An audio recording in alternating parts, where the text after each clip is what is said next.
وعلم آدم الأسماء كلها ثم عرضهم على الملائكة রব্বুল আলামিন আদম আলাইহিস সালামকে স্পেশাল ভাবে এই পৃথিবীর 7 আসমানের নাম, 7 জমিনের নাম, সি ওয়ার্ড যেটাকে বলা হয় সমুদ্র জগৎ, আসমানের জগৎ, এই উদ্ভিদ জগৎ, যত জগৎ আছে পৃথিবীর সব কিছুর নাম আল্লাহ তাআলা আদম আলাইহিস সালামকে শিক্ষা দিয়ে দিলেন। সুবহানাল্লাহ বলে। নদী, নালা, খাল, বিল, গরু, ছাগল, মানুষ, ইনসান, আসবাবপত্র পর্যন্ত ঘরের মধ্যে যে ফার্নিচার থাকবে সেগুলির নাম কি হবে আল্লাহ রাব্বুল আলামিন সব কিছু আদম আলাইহিস সালামকে শিখাই দিলেন। বেরা আমার সমস্ত নামগুলি, এইটার নাম মাইক, এটা আদম আলাইহিস সালামকে শিখাবেন। ওইটার নাম ফ্যান, এটা আল্লাহ শিখালেন আদম আলাইহিস সালামকে। এটাকে সামিয়ানা বলে, সেই সময় ছিল না বলবেন, সব কিছুই ছিল, আল্লাহ তাআলা সব শিখিয়ে দিয়েছেন, হয়তো সেই সময় ব্যবহার হয় নাই। আদম আলাইহিস সালামের কত সন্তান হবে তাদের নাম শিখিয়ে দিয়েছেন। এমনকি আল্লাহ তাআলা বলেছেন আসমান জমিনের মাঝে অসংখ্য যত ফেরেশতা, সব ফেরেশতার নাম আল্লাহ তাআলা শিখিয়ে দিয়েছে। সুবহানাল্লাহ বলেন। অসংখ্য ফেরেশতার নাম পর্যন্ত আদম আলাইহিস সালামকে আল্লাহ তাআলা শিখিয়ে দিয়েছে। এক জায়গা করলো, এবার ফেরেশতারা বলল আমরা তার থেকে বেশি জ্ঞানী, বেশি জানি, বেশি বুঝি। বলছে কি বলছে না? এই ফাঁকে আল্লাহ তাআলা সেকেন্ডের মধ্যে আদম আলাইহিস সালামের কলিজার মধ্যে সব নাম দিয়ে দিয়েছে। এরপরে কি করলাম? ওই সব বস্তুকে ফেরেশতাদের সামনে আল্লাহ তাআলা নিয়ে আসেন। সুবহানাল্লাহ বলেন। আর যদি বলেন যত জিনিসের নাম আছে, নাম যাদেরকে বলা হয়, নাম দিয়ে যাদেরকে ডাকা হয়, নাম বলতে যা বোঝায়, সমস্ত পৃথিবীর জিনিসকে ফেরেশতাদের সামনে এক জায়গায় করা হলো।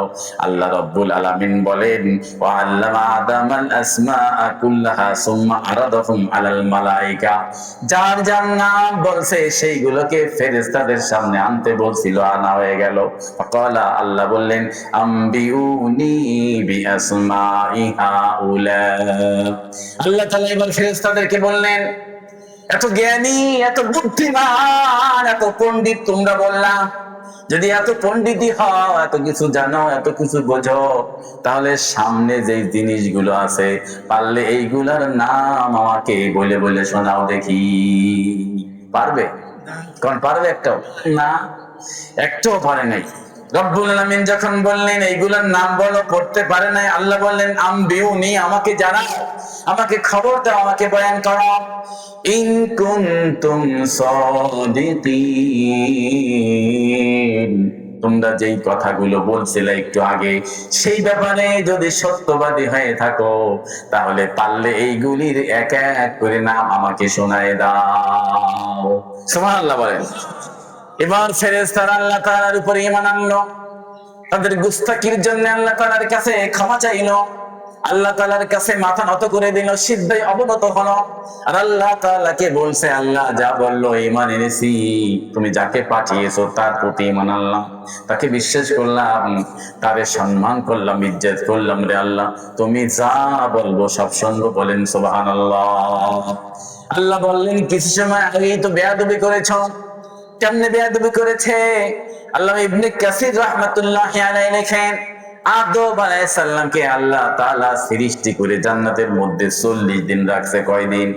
কয়দিন রাখছে? মাটি দিয়ে মূর্তি বানায়া 40 দিন রাখছে। ওই 40 দিন ইবলিস শয়তান আদম আলাইহিস সালামরে দেখছে। ইবনে কাসির রাহমাতুল্লাহি আলাইহি লেখেন হাদিসের সাক্ষী, এই ইবলিস শয়তান যতবার যায় অতবার একটা একটা করে লাথি মারে। নাউজুবিল্লাহ বলেন না? ওই আসলে মূর্তিটা কার? মূর্তিটা কার?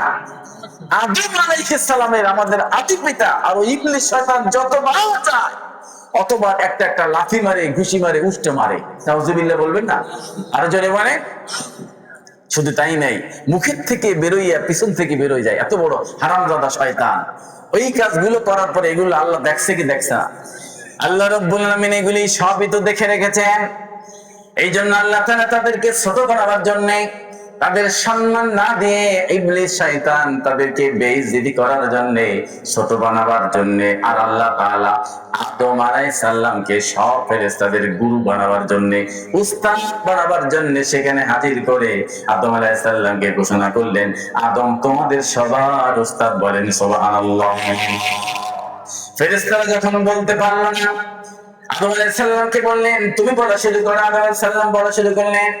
ফেরেশতারা এবার বলল وعلم آدم قالوا سبحانك لا علم لنا إلا ما علمتنا إنك أنت العليم الحكيم রব্বুল আলামিন ভুল হয়ে গেছে, ক্ষমা চাই গেল, বুঝতে পারি নাই, জ্ঞানে ধরে নাই, আমরা বুঝতে পারি নাই, জ্ঞানে ধরে নাই, বুঝেও আসে নাই। আল্লাহ তুমি ইচ্ছে করলে যারে বড় বানাতে পারো, ইচ্ছে করলে ছোট বানাতে পারো। এখন বুঝতে পেরেছি যে আদম আলাইহিস সালাম যাকে তুমি খলিফা বানাতে চেয়েছো, আমরা ফেরেশতারা তার পায়ের সমানও না। বলেন সুবহানাল্লাহ। বের রহমান আদম আলাইহিস সালামকে আল্লাহ রাব্বুল আলামিন পৃথিবীর সব ফেরেশতাদের উস্তাদ বানাই দিবেন। সুবহানাল্লাহ বলেন একবার জোরে বলেন মারহাবা। আদম আলাইহিস সালামকে আমাদের পিতাকে ফেরেশতাদের সর্দার বানায় দিলেন, উস্তাদ বানায় দিলেন। এবার বলেন তো দেখি আমাদের সম্মান বাড়লো না কমলো? জোরে বলেন।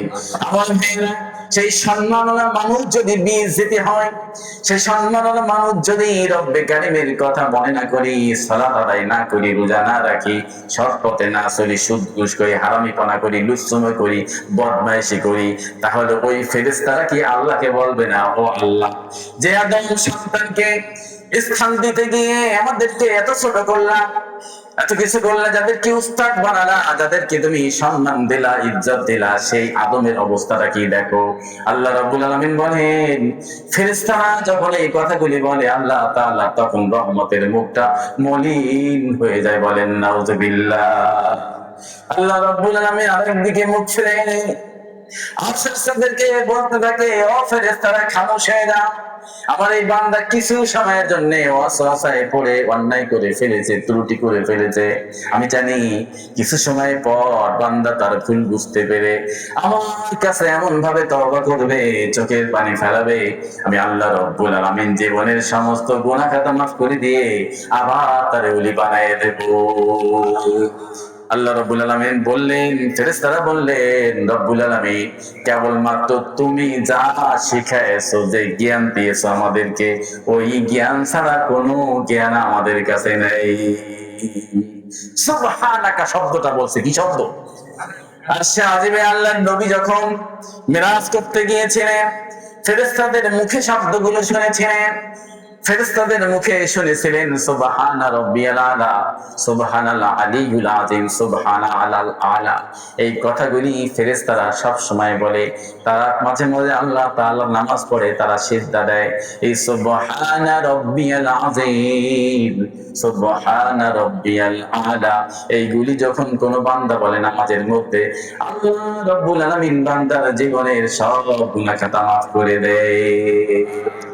سبحان ربك رب العزة عما يصفون وسلام على المرسلين والحمد لله رب العالمين سبحان الله وبحمده سبحان الله العظيم।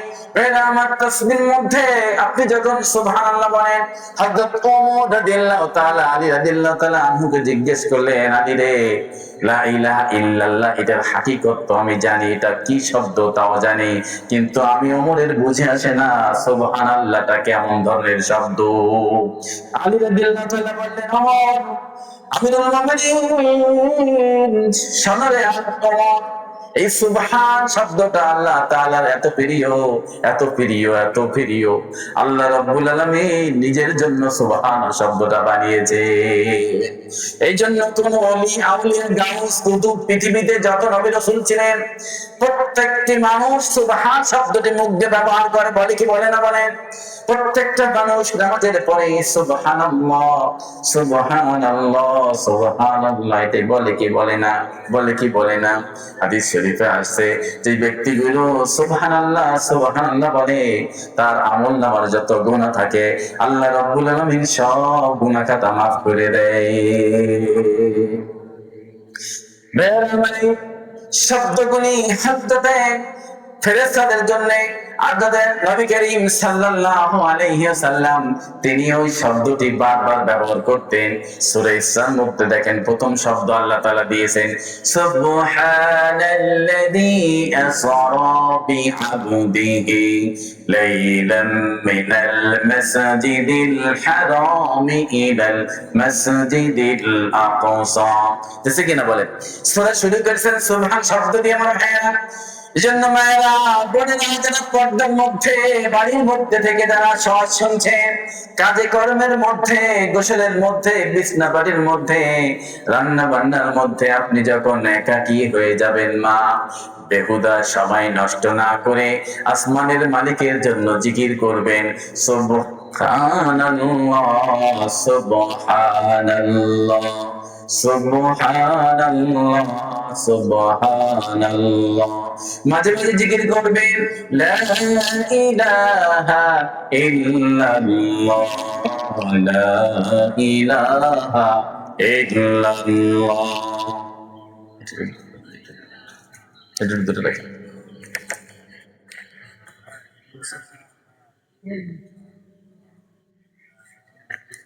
বাজে কত لا إله إلا الله محمد رسول الله صلى الله ذكر آقا মুদগেদারি রুহেরা মারহামা মুদে দিলে মাজরুহেরা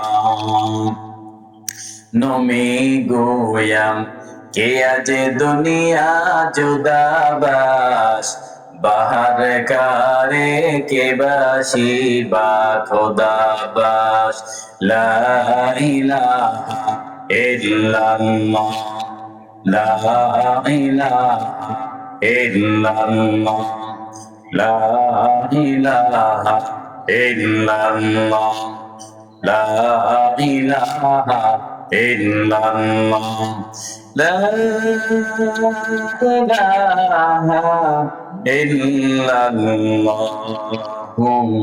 মুহাম্মাদুর রাসূলুল্লাহ সাল্লাল্লাহু। ভাইজান আপনারা কি বিরক্ত হচ্ছেন নাকি? দেখি কিছু লোক উঠে চলে যাইতেছেন। আর না আলহামদুলিল্লাহ আমরা 11টায় আর আধা ঘন্টার মধ্যে ইনশাল্লাহ আমাদের আলোচনা শেষ হয়ে যাবে। ইনশাল্লাহ বলেন, আরো জোরে বলেন ইনশাআল্লাহ। এবার আসছে দেখেন পরের আয়াত। ফেরেশতারা বলছে ইন্নাকা আনতাল আলিমুল হাকিম, ও রব্বুল আলামিন তুমি একমাত্র মহাজ্ঞানী এবং প্রজ্ঞাময়। তুমি ইচ্ছা করলে বেশি জ্ঞান কাউকে দিতে পারো, কাউকে ছোট জ্ঞান দিতে পারো, এটা তুমি একমাত্র অধিকারী, আমরা না। এই জন্য ফেরেশতা হিসেবে মাখলুক হিসেবে যে অন্যায় করেছি ভুল করেছি গো আল্লাহ তুমি আমাদের সেই ভুল মাফ করে দাও। قال الله تعالى বললেন يا آدم أنبئهم بأسمائهم, আল্লাহ তাআলা বললেন আদম ওই নামগুলো তাদের সামনে তুমি বলা শুরু করে দাও। সুবহানাল্লাহ বলেন। فلما أنبأها بأنبأهم بأسمائهم, অতঃপর আদম আলাইহিস সালাম যখন তাদের সামনে এগুলো বলা শুরু করলেন বললেন আল্লাহ রাব্বুল আলামিন এবার বলতেছে ক্বালা আলাম আকুল লাকুম, আমি কি তোমাদেরকে বলি নাই আগে? সুবহানাল্লাহ বলে। মা আর বাপ সন্তানদেরকে লালন পালন করে, আদব শিক্ষা দেয়। বড় ভাই বড় বোন গ্রামের বুদ্ধি ভাই পাড়ার ভিতরে যদি কোনো মুরব্বী থাকে ছোট ছেলেদের দেখলে মাঝে মধ্যে একটু আদব কায়দা শিখে দেয় না, একটু রাগ টাগ করে, করে কি করে না? মা বাপ তার সন্তানদেরকে বলে এইটা করিস না ওইটা করিস না ওখানে যাইস না সমস্যা হবে, এরকম বলে না? যাওয়ার করার কথা বলার পরেও যখন এই কাজটা সন্তান করে তখন বাপ মাই কয় না কি কইছিলাম না, তখন গায়ে বাঁধে নাই, কয় কি কয় না? কথা কন না আপনারা একটু কথা বলেন। এই কথা বাপ মায় কয় না যে কইছিলাম না ছাড়া, কয় না? আল্লাহ কয় আলাম আকুল লাকুম, ফেরেশতারা যে এখন মাপ চাইছে, এখন আল্লাহ কইতেছে অত আমি আগেই কইছিলাম। সুবহানাল্লাহ বলে।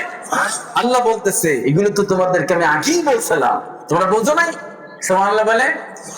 আল্লাহ তাআলা বললেন আলাম আকুল লাকুম ইন্নী, আমি কি তোমাদেরকে বলি নাই, জানাই নাই, ইন্নী আলামু গায়বাস সামাওয়াতি ওয়াল আরদ, খালি ওইগুলো না যা যা তোমরা কইছো, খালি ওইগুলো জানি না, আসমান এবং জমিনের মধ্যে যত গায়েব আছে, যত অদৃশ্য আছে, যা এখনো পর্যন্ত তোমরা কল্পনা করতে পারো নাই, ওই সব সম্বন্ধে সমস্ত খবর আমি আল্লাহ তাআলার কাছে আছে। রব্বুল আলামিন বলেন আসমান জমিনের মধ্যে কত ধনকুপ আছে না নাই বলেন, কত খনি আছে, কত কিছু আছে, গ্যাস আছে, তেল আছে, কত ধরনের কত খনি আছে কে জানে। জান্নাতের একটা খনির নাম আমি আপনাদেরকে বলে দেব নাকি? قال رسول الله صلى الله عليه وسلم لا حول ولا قوة هذا كنز من كنوز الجنة। এই পৃথিবীর মধ্যে কোন ব্যক্তি যদি খনির মালিক হতে চায়, এই পৃথিবীতে কোন বান্দা বান্দি যদি খনির মালিক হতে যায় জান্নাতে, তাহলে সেই ব্যক্তি যেন পড়ে লা হাওলা ওয়ালা কুওয়াতা ইল্লা বিল্লাহ। সুবহানাল্লাহ বলে। লা হাওলা ওয়ালা কুওয়াতা ইল্লা বিল্লাহ, এটা জান্নাতের একটা খনি, খনির নাম। সুবহানাল্লাহ বলেন। আমার ভাই রব্বুল আলামিন বললেন আমি শুধু তোমাদের মনের কথা না যেগুলি বলেছ, বরং আসমান এবং জমিনের মধ্যে যা কিছু আছে, যেগুলো অদৃশ্য আছে, যা কেউ জানে না, সমস্ত জিনিসের খবর একমাত্র আমি আল্লাহ ছাড়া পৃথিবীর কেউ জানে না। বলেন সুবহানাল্লাহ। আল্লাহ রাব্বুল আলামিন বললেন ও বাড়ি বাড়ির ভাইরা, মায়েরা, বোনেরা, দক্ষিণ হিতালিয়াবাসী, وَأَعْلَمُ مَا تُبْدُونَ وَمَا كُنتُمْ تَكْتُمُونَ, যা তোমরা প্রকাশ করো অথবা যা গোপন রাখো, সব কিছু একমাত্র আল্লাহ রাব্বুল আলামিন ভালো জানে। বলেন সুবহানাল্লাহ। কিছু গোপন কথা থাকে, স্বামী স্ত্রী আরেকজনের কাছে বলে দেয়, স্ত্রীর গোপন কথা স্বামী গোপনে গোপনে আরেকজনের কথা বলে দেয়, বন্ধু বান্ধব একজন আরেকজনের কথা বলে, একজন আরেকজনের কাছে গাইতে লাগায়, ঝগড়া লাগায়, একজন প্রেমিক আরেক প্রেমিকার কথা বলে দেয়, প্রেমিকা আরেক প্রেমিকার কথা বলে দেয়, ঘটে কি করে না? আল্লাহ রাব্বুল আলামিন বলেন তুমি যা প্রকাশ করো আর করো না, সমস্ত কিছু জানে তোমার রব্বুল আলামিন। মা তুবদুন ওয়া মা কুনতুম তাকতুমুন, যা তুমি প্রকাশ করেছো, যা গোপন রেখেছো, কত বড় অন্যায় করেছো, কত বড় জালিয়াতি করেছো, হারাম খেয়েছো, স্ত্রীর অগোচরে 3-4 মায়ের সাথে প্রেম করো, স্বামীর অগোচরে 8-10টা স্যামরার সাথে টিকটকে আলাপ করো, ফ্রি টাইমে কল আপ করো, স্বামী বিদেশ থাকে, ঢাকায় থাকে, বরিশাল থাকে, আমাকে খুলনায় থাকে, স্বামীর অগোচরে স্ত্রী অনেক অনেক জিনিসপত্র এরকম করে কি করে না আমার ভাইয়েরা? সকালবেলা বাপ মা খাওয়াই দেওয়ার পরে স্কুল রওনা দিলাম, কলেজে রওনা দিলাম, মাদ্রাসায় রওনা দিলাম, পথে কোন মেয়ের হাত ধরেছ, কোন মেয়ের তুমি কি কিনে দিলা, তুমি মোবাইল চুরি করলা, টাকা চুরি করলা, স্বর্ণ কখনো চুরি করলা। আল্লাহ তাআলা বলেন তুমি সারা জীবনে যা কিছু করেছো, না করেছো, বলেছো, না বলেছো, সবকিছুর গায়েবের খবর একমাত্র আল্লাহ রব্বুল আলামিন জানেন। বলেন সুবহানাল্লাহ। হইছে? আল্লাহ রব্বুল আলামিন এই পৃথিবীতে মানুষ সৃষ্টি করে মানুষদেরকে শ্রেষ্ঠ জীব বানিয়ে দিয়ে আল্লাহ তাআলা আমাদের কাছে আমাদের গোলামি যতটুকু আছে এইটুকুই আমাদের কাছে চেয়েছেন। কি বলেন? ঠিক কি ঠিক কিনা? এই জন্য মারিফাতের জগতে যেই ব্যক্তিগুলো আল্লাহ তাআলার ওলি হয়, যারা দরবেশ হয়, মুহাক্কিক কালেম হয়, মুহাদ্দিস হয়, পৃথিবীর সব মানুষ যখন ঘুমায় যায়, পৃথিবীর সব মানুষ যখন নিরিবিলি হয়ে যায়, গভীর রজনীতে গায়েবে পড়ে সমস্ত মানুষের চোখের আড়ালে গিয়ে তারা আল্লাহ রাব্বুল আলামিনকে ডাকতে থাকে। বলেন সুবহানাল্লাহ। মানুষগুলি তাহাজ্জুদে দাঁড়িয়ে যায়, পৃথিবীর কোন মানুষকে সাক্ষী রাখে না। এই পৃথিবীতে আমরা এমন কিছু মানুষ আছে দেখবেন, এই মানুষগুলির মধ্যে কিছু মানুষ আছে শর্ষিনের মুরিদ হইছি, চরমনের মুরিদ হইছি, তাবলীগে যাওয়া দিছি, বিভিন্ন জায়গায় যাই, দেখবেন নিজে নিজে আমরা গল্প করি, আমি 20 টাকার তাহাজ্জুদ পড়ি, 10 টাকার তাহাজ্জুদ পড়ি, 3000 বার এই কলেমা পড়ি, ওই কলেমা পড়ি, জিকির করি, আজকার করি, এগুলি বলে কি বলে না আমার ভাইয়েরা? জিকির জীবনের নফল বন্দেগী যা আছে, পৃথিবীর কোন মানুষকে শোনাবার জন্য না, বরং গোপনে নিরিবিলি গভীর রজনীতে একাকী যখন আপনি হয়ে যাবেন, তখন যদি আল্লাহ তাআলাকে ডাকেন, রব্বুল আলামিন আপনারে ওলি বানাইয়া জান্নাতে দিবে। ভাইয়েরা আমার, যে আলোচনার যোগ্য হলো কোরআন থেকে, আমি গুনাহগার আপনাদের সামনে ছোট্ট ছোট্ট করে তাফসীর কথা করার চেষ্টা করেছি, অর্থটুকু বোঝাবার চেষ্টা করেছি। সব আলোচনার শেষে গিয়ে এই কথা কিন্তু আমরা বুঝতে পেরেছি, আর আজিমের মালিক, আরশ কুরসির মালিক, তিনি আমাদেরকে অনেক ভালোবাসেন। বাসেনি পারেন না? বসেন, বাসেন কে বাসে না? আমাদের জন্য তার অন্তর পড়ে, কলিজা পড়ে, যখন ভুল করি তখন অন্তর পড়ে, যখন ভালো কাজ করি আল্লাহর দিল খুশি হয়ে যায়। ফেরেশতারা আল্লাহ তাআলার সাথে তর্ক করল, ফেরেশতারা আল্লাহ তাআলার সাথে সামনে গিয়ে বড় গলায় কথা বলল। এবার আমি জিজ্ঞেস করি, ফজরের আজানের সময় যখন আপনি আমি ঘুমাই থাকি, জোহরের আজানে যখন ঘুমাই থাকি, আসরে যখন হাটে বাজারে ব্যস্ত থাকি, মাগরিবে যখন আড্ডায় থাকি, ঈশায় যখন আড্ডায় থাকি, যখন মসজিদে যাই নামাজ না পড়ি, আর সাজেমের মালিক রব্বুল আলামিন বান্দার পিছনে পিছনে ফেরেশতা পাঠায় বলতে থাকে, ও বান্দা, তুমি কি এখনো ফিরে আসলে না? ফিরে আসবে না? তোমার যিনি মুনিব, তোমার যিনি রব, আরশে আজিম থেকে তিনি তোমার সব কাজকর্ম দেখতেছে। বেলা আমার জন্য এই পৃথিবীতে মানুষগুলি থাকার পরে আমার মায়েরা ও বোনেরা, আপনাদের জন্য দুটি কথা বলি। সারা জীবন স্বামীর খেদমতের জন্য, শ্বশুর শাশুড়ির খেদমতের জন্য, সন্তানের খেদমতের জন্য ফজরের আগে তুমি উঠে যাও মা, ঘর সাজায় নাও, রান্না বান্না শুরু করো, পেশাব পায়খানার কাঁথা, ঘর বাটি মাজা, ঝাড়ু দেওয়া, সব কাজগুলি তুমি করো। রাতের বেলা যখন শুতে যাও তখন বাজে 11টা 12টা, তোমার জীবন কিন্তু ওই দিকে চলে গেছে মা। তোমার মনের মধ্যে কি এরকম কখনো উদয় হয় নাই যে আল্লাহ তাআলা আমাকে বানিয়ে পৃথিবীতে পাঠিয়েছে, কবরে হাসরে ফুলসিরাতে ময়দানে মাহশারে ওই আল্লাহর সামনে গিয়ে কেমনে দাঁড়াবো আমি? স্বামীর খেদমত করো মা, শ্বশুর শাশুড়ির খেদমত করো, সমস্যা নেই। সন্তানের খেদমত করো, নেকি হবে। সন্তানের পিছনে সময় ব্যয় করলে নফল বন্দেগীর সওয়াব দেয় আল্লাহ তাআলা, কিন্তু তাদের পিছনে দৌড়াইতে দৌড়াইতে গিয়ে যদি নিজের জীবনটা বরবাদ করে দাও রে মা, কবরে হাসরে আল্লাহকে মুখ দেখাতে পারবা না। শেষ বিদায়ের দিন সাদা কাফনে তোমাকে জড়ায় না মা, তোমার সন্তান, তোমার স্বামী খাটিয়ায় করে লাশ নিয়ে কবরের দিকে রওনা দেবে। কবরের পাশে গিয়ে তাড়াতাড়ি মাটি দিয়ে চলে আসবে আর বলবে, মহিলাদের লাশ বেশি দিন রাখতে হয় না, বেশিক্ষণ রাখতে হয় না, ফতোয়াবাজি করে তাড়াতাড়ি জানাজা দিয়ে তোমার মাটির মধ্যে চিরবিদায় দিয়ে আসবে। বলেন ঠিক কিনা? সন্তান করিয়া স্ত্রী যাই হোক না কেন, স্বামী 1 মাস 2 মাস 3 বার পর এই স্বামী কিন্তু নতুন করে বিয়ে করবে। বলেন ঠিক কিনা?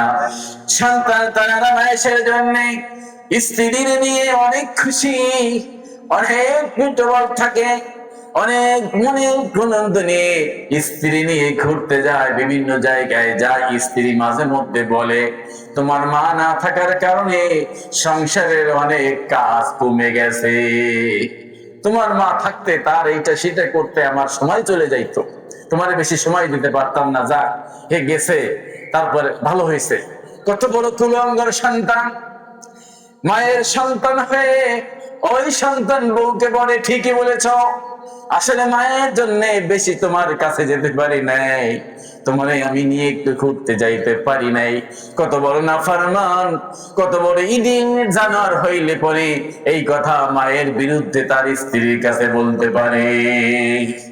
তোমার কি মনে থাকে না, যেখানে তোমার শ্বশুর ছিল না, তোমার শাশুড়ি ছিল না, বউ ছিল না, প্রথম জীবনে যখন তুমি মায়ের পেটের মধ্যে আসছিলা, পৃথিবীর কোন মানুষ তোমার খবর জানতো না, তোমার মা কিল গুতো লাথি গুতো খেয়ে তিল তিল করে তোমার মা তোমারে পেটে ধরে বড় বানিয়েছে। পেটের মধ্যে গিয়ে তোমার মাকে দেখার মতন কেউ ছিল না, তোমাকেও কেউ ছিল না রে বান্দা। সেই মায়ের বিরুদ্ধে গিয়ে, বাবার বিরুদ্ধে গিয়ে সন্তান কিভাবে এভাবে বলতে পারবা? আল্লাহ তাআলা এই কথাগুলো আমি কেন বলছি, ওই যে আয়াতের মধ্যে বলেছি না সম্পর্কের কথা, এটা কিন্তু তাফসীরের বাইরে চলে যায় নাই আলোচনাটা। রব্বুল আলামিন ওখানেই বলেছেন তোমার মায়ের সাথে, বাবার সাথে, বোনের সাথে, ভাইয়ের সাথে ভালো সম্পর্ক রাখো, পাড়া প্রতিবেশীর সাথে ভালো সম্পর্ক রাখো। পাড়া প্রতিবেশী গরিব, তুমি 4 তলা 5 তলা বিল্ডিং বানায় বড় গোস্তের ভাত খাও, তুমি সেখানে পোলাও খাও, কোরমা খাও, বড় বড় ধর দিয়ে জবাই করে ফ্রিজের মধ্যে ফ্রিজজাত করো। পাশে ছোট মেয়েটি ছেলেটি 1 পিস গোস্ত না পেয়ে মা বাবার সাথে অনেক কথা বলেছে। ওই গরিব বাবা গরিব মা সন্তানের সামনে কথা না বলতে পেরে চোখের পানি ফেলে কেঁদেছে, বলেন ঠিক কিনা? অনেক বাবারা আছে সন্তানকে মুখ দেখাতে পারে না, অনেক বায়না ধরে সন্তানেরা, আমার এইটা দাও ওইটা দাও। বাবার ইনকাম নাই, বাবা কি করবে? তখন বাবা শরম পেয়ে কষ্ট পেয়ে চোখের পানি ফেলে ঘর থেকে বেরিয়ে যায়, বলেন ঠিক কিনা? ঠিক না বলেন আমার ভাইয়েরা? যারা সন্তান, আমরা যুবক, মায়ের মনে বাবার মনে কষ্ট দেব না। বড় ভাই বড় বোন তাদের তাদের অবদান আছে আমাদের উপরে, চাচা যারা মুরব্বী আশেপাশে তাদের অবদান আছে আমাদের। আমরা তো এখন আমাদের পাড়ায় মহল্লায় গ্রামে মুরব্বীদের সম্মান আসলে নাই। আছে ছেলে ছোট্ট ছোট্ট 8-10 বছরের পোলাপান যখন সিগারেট খায়, এই বুড়ো মানুষটা হয়তো তার সাথে কথা বলে না, কথা বললে পরে উল্টো বলবে, কি বলবে? ওই সন্তান গিয়ে তার বাপের কাছে নালিশ করবে, অমুক আমারে মারছে, ধমক দিছে। সন্তানের বাবা গিয়ে তারে বলবে, বেটা আমার সন্তানের ধমক দেওয়ার সাহস তোমাকে কে দিয়েছে? সিগারেট খেয়েছে আমার সন্তান, আমার টাকা দিয়া, তোমার বাপে। অমানুষ, আমানুষ, পশু, ইতর আমরা। এজন্য আল্লাহ তাআলা কোরআনে বলেছেন উলাইকা কাল আনআম বাল হুম আদল, উলাইকা হুমুল গাফিরুন। উলাইকা কাল আনআম, ওরা চতুষ্পদ যন্ত্রের মতো, বাল হুম আদল, চতুষ্পদ যন্ত্রের চাইতেও খারাপ। নাউযুবিল্লাহ বলেন আমার কত বলছে। এজন্য আমার ভাইরা সর্বশেষ 2-4 মিনিট কথা, এখানে যুগের পর যুগ তাফসীর হবে, আমরা শুনতে আসবো, হাজারো আলেম উলামা এখানে তাফসীর করতে আসবে, আমরা শুনবো। কিন্তু যদি আমল না করে কবরে যাই, কোন লাভ হবে কি বলেন দেখি? আমরা যে তাফসীর শুনবো, যে আমলের কথা আছে, নিজের জীবনে যেন বাস্তবায়ন করতে পারি। আল্লাহ রাব্বুল আলামিন তৌফিক দিক, বলেন আল্লাহুম্মা আমিন।